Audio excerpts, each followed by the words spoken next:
Hello guys, in this video I would like to show you how to prepare your environment for working with Rust.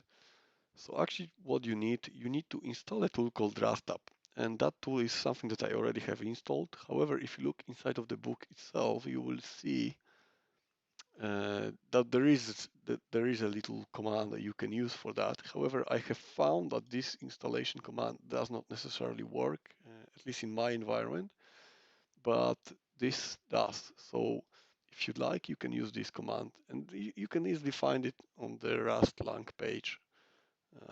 That's it. I think the main difference is just this TLSV 1.2 instead of 1.3. Maybe my kernel or whatever is not up to date. But anyway, that's what you run when you want to install. I think you need to select option 1 if you want to just install the whole thing, and that will do it. Now, when you have rustup, what you can also do with rustup, you can also update it. I can run it, but nothing will happen because I have the most recent version, I believe. So this is what you can also do. You can also uninstall. To uninstall, you would write something like this: rustup self uninstall. I'm not gonna do it, but that's what you can do. I'm not gonna do it because it's also slower, right? If I do it, what rustup also allows you to do, because when you install rustup, uh, a plethora of other tools are getting installed as well alongside of it. So you also get installed like a rustup docs, which what it allows you to do, it allows you to actually look at the docs. If I open it, look, you have your documentation without needing to have an access to an internet, which is just great. If you're unsure of something, you can just open the documentation and it will open up in your browser. So you need some browser, I suppose, but that's about it. I think there's also like rustup FMT.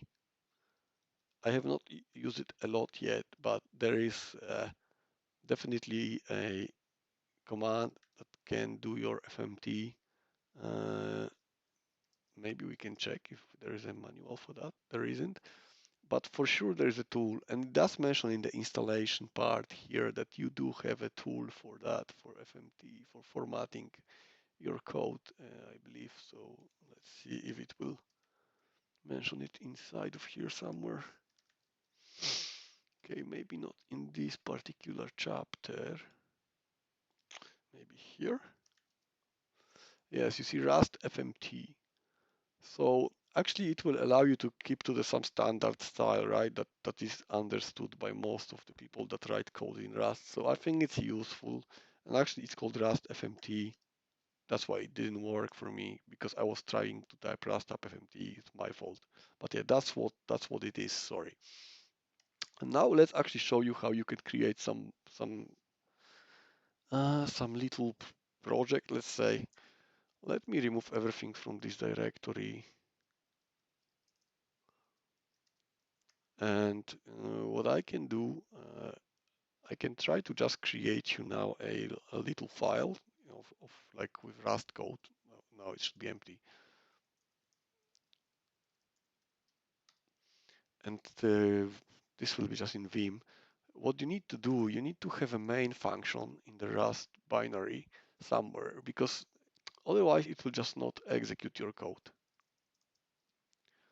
And actually, if you are when you are using a indentation, it has to be 4 spaces, 1, 2, 3, 4, rather than tabs. That's something to remember in Rust, similar like in Python.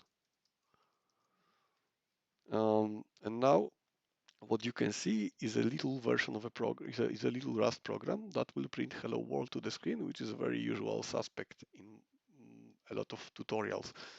And actually what is quite interesting and important to say is that this print line is not actually a function call. It is a macro call, because there are macros in Rust, and I'm not going to be talking about it. One, I don't know much about them yet because I didn't get that far into the book yet. Two, you don't need to know it either because that's not where we are at this moment. But it's just good to know that there's a distinction between calling a macro and a regular function. So what I'll do now, I can explain to you how to call this code. So to actually to run it. So because Rust is a compiled language, as I said in the previous video, you first need to build it. build a binary. So that is the compiler. This is how you can compile using rustc. And what you will see now after I run it, you can see that binary being here. The name is pretty much the same, but it doesn't have the extension, and it's green, which implies that there are good permissions so I can execute this. As you can see, I in fact can do it. So let's execute it as you normally would in Linux, // and the name of the binary or the name of the file. And what you can see is the output. And that's great. That's our first Rust program, and where we had to go over the steps of building the binary, compiling, building the binary, and then running it. So let's actually remove this file, actually both of them, and let me show you another tool now that is um, a bit more robust and is great to use with bigger programs or bigger projects, right? So it's called Cargo, and that Cargo and the new will allow you to actually create a new package. Right? And now if I'll run this cargo new hello, it will create me a new package. And actually, if we go into that directory now, and I can even show you in VS Code because it may be a bit more convenient for you to see. Let me just move it over just so you can see that. Okay, cool. And if you open cargo toml, this is a configuration file. In this file, you'll have a couple of sections, and the toml, I think, stands for Tom's Obvious Minimal Language. So there's a section for the package, you have a name of the package, you have a version, there is an edition here, this one I'm not 100% sure yet about, but it is in the book, and there's dependencies section, which will be used if you have any dependencies that need to be brought into the package when it's built. And now the packages with code in Rust are also called crates.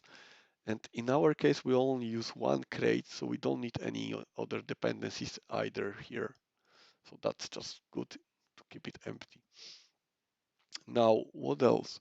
You will also have a git ignore, but it also implies that what we'll have .git.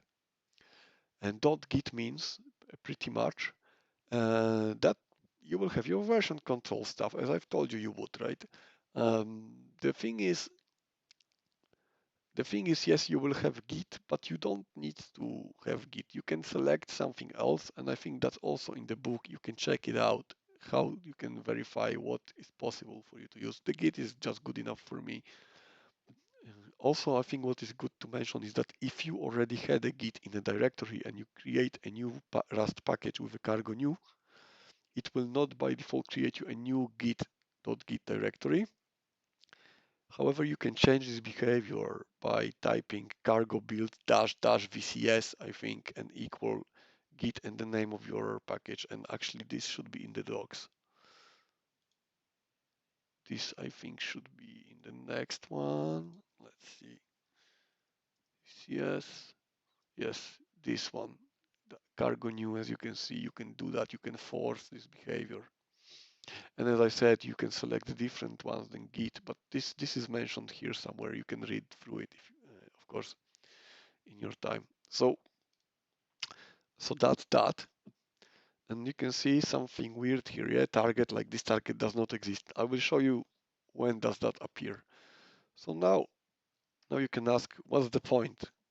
Well, of course, you can see already that there is a bit more of a structure here than there was. You can see there's a directory called source, which I've not shown you. This is where the files will be. You can have binary files here, which will normally be called main.rs, and you can have lib.rs files as well. There'll be library files. They will not be executable by themselves, but they can be dependencies for other projects, or other packages, and they could be brought in and used. So now, let me show you a little bit different approach to compiling. So I've opened terminal below. I hope you've been able to see that. And now if you want to build it here, what you can do, you can run cargo build. And you can see the message compiled and how much time it took. and that it is in the dev module mode. I've mentioned to you there are two, there's dev and release. Release takes longer, but after it's built, it will be definitely optimized. Dev takes shorter time, but it's because it's unoptimized as well. And what you can see now, the target has appeared. And inside of the target, you'll have a debug. And in debug, you will have your binary. See? You will have your binary. And that is where it goes. I think if it's released, it will go in a different place. It will still go under target, but not sure what will be another. I mean, actually, we can test it. So the cargo build dash dash release. As you see, it's actually gone into release folder. So that's fair. So that's where it is. And now, if I would like to run this code, I can do it like I did it last time. So dot provide a full path to it, right? Like we did. Hello. And it's run, right? You could also run it from the release. Boom. It works. And now this is okay, but it's a bit of a painful way because you need to compile, then you need to run it. It's maybe okay for you, but you don't need to do it this way. What Cargo also has, Cargo has this functionality, this feature, Cargo Run, and if you do this one, it will not only compile and build your binary and stick it into the target debug directory, it will also run it or attempt to run it at the very least, right? If it's compiled. And so that's a bit easier. As you can see now, there is no compiled. It didn't compile because we didn't have to compile. Why? Because we didn't change the file. So it still works, but it's more convenient. And now there's a different way as well. So if I click on the code and let's change something in the code. Let's say hello man. Could be women. Uh, could be anything, right? Hello man. And now what we can do, uh, we don't need to actually compile this to check if it's compliant with our compiler, let's say. You can run cargo check. And its purpose, sole purpose, is just to try to check if you can actually, if you could actually build this, right? I don't think if I saved it. Now I have saved it. So if you run this cargo check, it will ensure that it is compilable. If I did something funky, oh sorry, like this, the cargo check will fail and I'll get a compiler error, and that will explain to me what is the problem, right? A is not found in the scope because it's expecting to have a variable a, which does not exist, of course. So that's fine. So I'll remove that. And at least now I know I have a feedback from Rust, from the compiler that, yes, you're good to go. This code will compile. You can go ahead. So that is useful. But let's run again. So now you can see it compiled. As I told you, if it changes, it will compile. And you have a finished running and so on and so forth, right? So that will be your cargo. And I believe if it comes to this one, let's just make sure that I have not missed something critical, but I don't think so. I think that will be mainly what I wanted to share in this particular video. Yes, how you build, how you run, how you can do the check. I've mentioned about directories, that will be the target one. So I guess you are good to go. We can close this one out, and in the next one, if you would like to join me, I will be talking about variables in Rust, at least like introduction to them, right? So thank you again for your focus, for your time, and have a great day ahead. Bye bye.